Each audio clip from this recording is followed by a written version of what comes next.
of San Pablo, Laguna.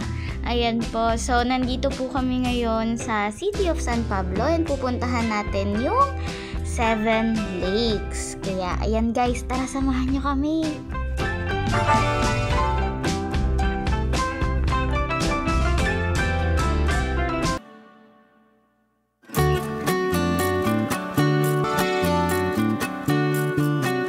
Going to Bunot Lake.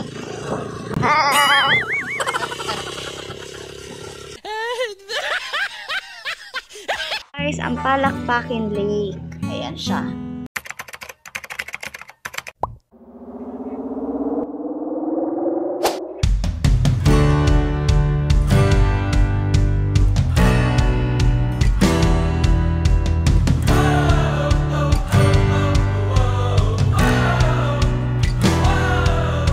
Hello guys! So, yung last vlog natin na part 1 ng 7 lakes. So, pinuntahan po natin doon ay 4 na lakes. And dito naman sa part 2 natin, ang pupuntahan naman natin ay 3 lakes. So, stay tuned guys para makita nyo pa po yung 3 lake na yon. And if you want to know more about this video, about this vlog, please keep on watching.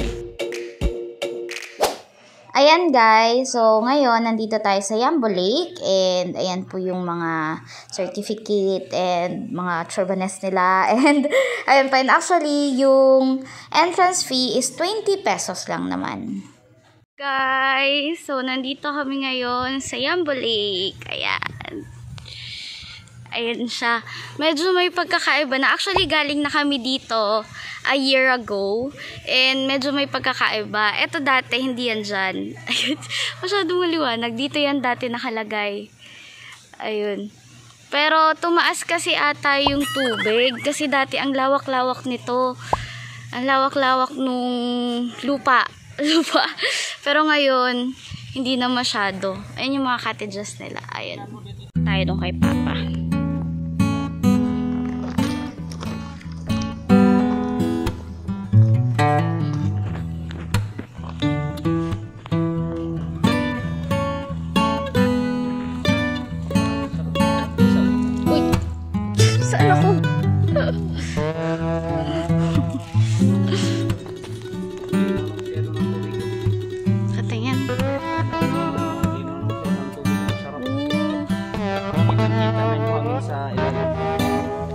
Ano yung tubig?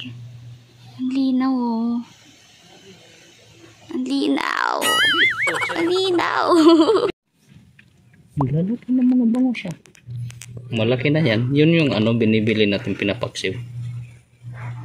Ah, pinapaksiw natin yan. Kawawa naman kayo.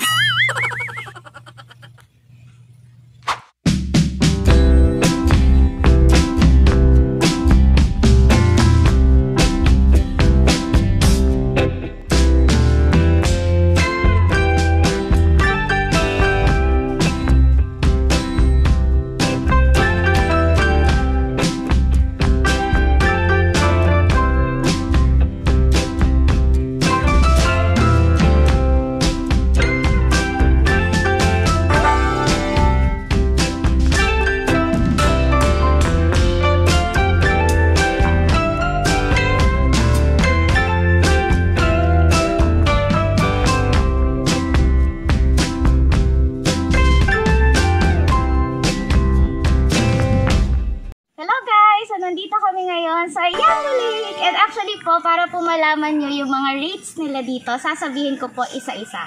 So, ang entrance fee po nila is 20 pesos lang. Napaka-affordable. And actually, yung mga cottage po na makikita nyo sa gilid ko, mga floating cottage po nila is 1,200 pesos. And 6 person na po yun pababa. And if ever naman po na 6 person kayo pataas naman, tagto 200 lang po siya per head. So, 2 hours na po yun. Itatawid kayo papunta dun sa kabila. And yun. And actually po, if ever naman na gusto nyo mag-floating cottage and gusto nyo may food na sila na yung papalutuin nyo, it's 450 pesos lang po. Kasama na yung food and cottage. So, per person po yun, 450. And actually po, ilalagay ko yung mga food na nakalista dun sa 450 na yun dito sa gilid ko. Ayan. Ilalagay ko dyan. And actually po, if ever naman na gusto nyo naman mag-overnight, ang overnight naman po nila is 140 pesos. Ayan. Overnight na po yun, kasama na po ang tent pitching doon. So, if ever na may dala kang tent, hindi ka na magbabayad ng tent pitching mo, babayad ka na lang ng 140 pesos kasama na ang entrance and tent pitching. If ever naman na wala kang tent, meron naman po silang pwedeng rentahan. Ilalagay ko na lang po yung page nila dito rin banda para naman po ma-message nyo sila for more info. And if ever naman na ayaw nyo mag-floating cottage, dito lang sa mga cottage dito sa gilid, ayan. Yan po is tagti 300 and 500 pesos lang. So, yun. Thank you! So, may mga malililim din ako. Ayaw mo sa floating cottage, pwede ka dito. Mga tables and chairs. Ayan siya. Ang liwanag.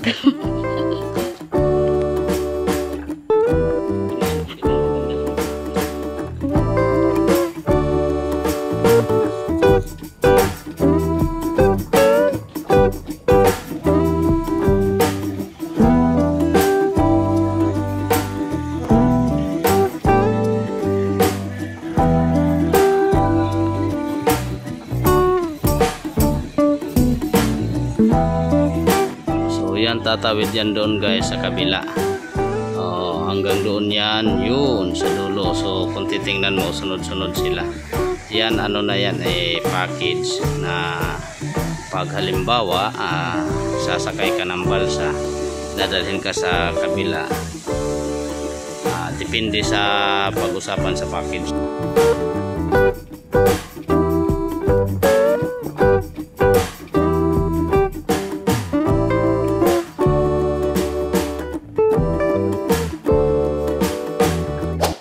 Ito yung isda dito. Hindi din siya parang tatlong klase yung isda dito sa lake. Marami. Marami. Marami. Kasi sabi dati may bangos, may tilapia. May panahon lang bangos. May panahon. Pero doon ka nakakita kami ng bangos kanina. Tapos marami din yung tinatawag ayungin. Ayungin. Sa tabi ng meron pong ongoing na ginagawa. Ayan. Ito po yung hacienda. Hindi ko alam. Basta hacienda. Tapos, ayun, ginagawa pa lang siya. And actually, ang ganda niya. Parang malabali. Wow.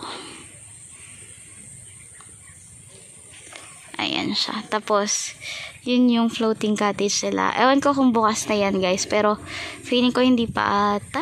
Or baka nag-aano na sila ng guest. Pero, ginagawa pa yung iba nilang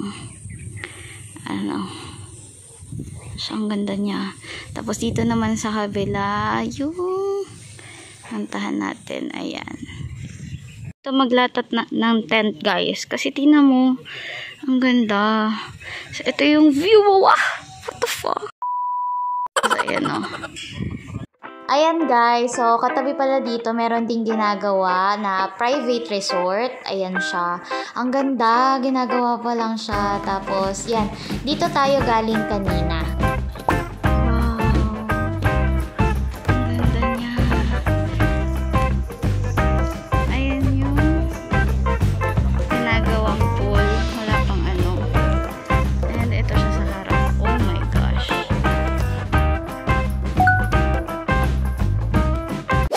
Galing ditong Yambo Lake. So, pupunta naman tayo ngayon sa Pandin Lake. So, sa likod niya lang siya, guys. Magkatabi lang sila. Let's go!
So yun guys, nandito na tayo ngayon sa Pandin Lake, and actually yung biyahe po galing highway papasok dito is mga around 8 to 10 minutes. Hindi ka kasi mapapabilis ng pagtakbo kasi medyo maliit po yung kalsada. Pero ayun, sulit naman, and ang ganda niya guys. Medyo mas maliit siya kaysa sa Yambo.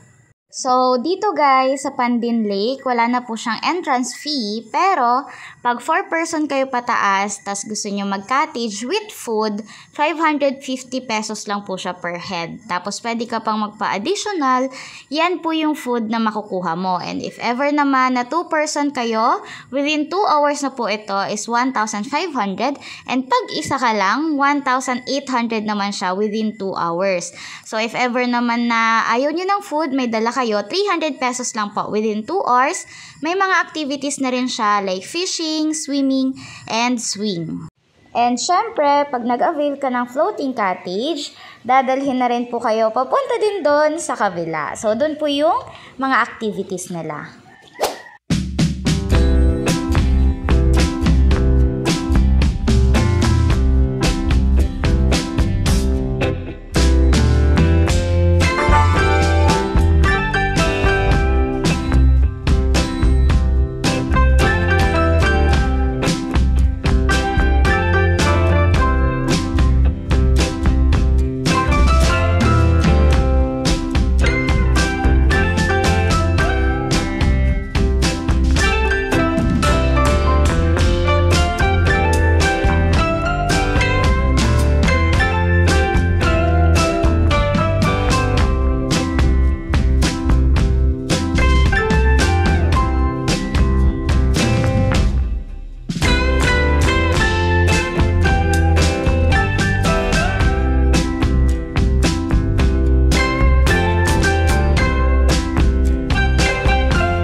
So, tapos na tayo dito sa Pandin Lake guys, going to our last destination.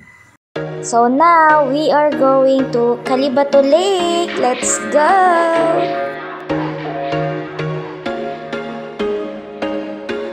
There was once a day that I would pray for you. I'd go and misbehave just so you'd notice too. Sneaking looks up and down from across the room. And damn, what a hell of a view. I feel good, you look great, I like you, I can't wait. A first time, a first date. You're so fine, I'm so late. You sip wine, I drink straight. Don't waste time to my place. I feel my heart erase. So catch me if I fall.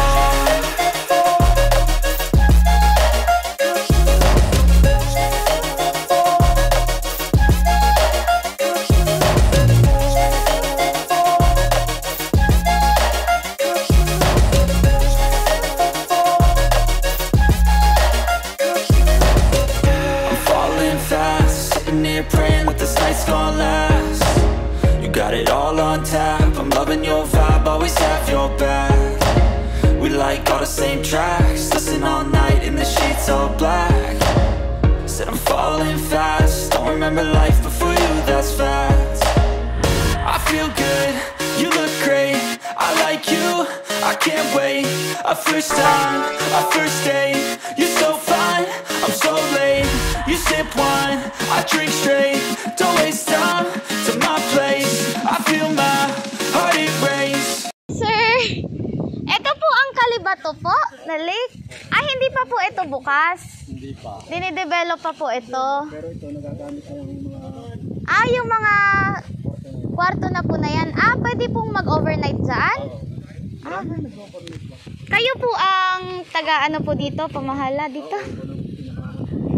Okay. May gusto po.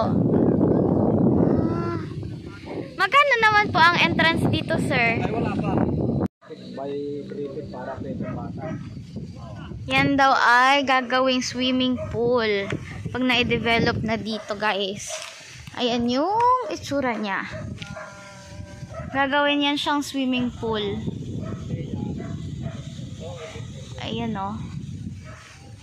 So, pag na-develop to, maganda daw to kasi may event area din, doon banda. Tapos may mga room din. Yung room available na siya pag gusto nyo. Overnight na yan. Kahit hindi pa siya develop, pwede na rin naman dito. Kasi actually, Ang ganda ng lake and ang laki. Ayan o. Meron lang mga nakalagay na ganon kasi palaisdaan pa siya. Mga tilapia. Yan. Tapos, eto.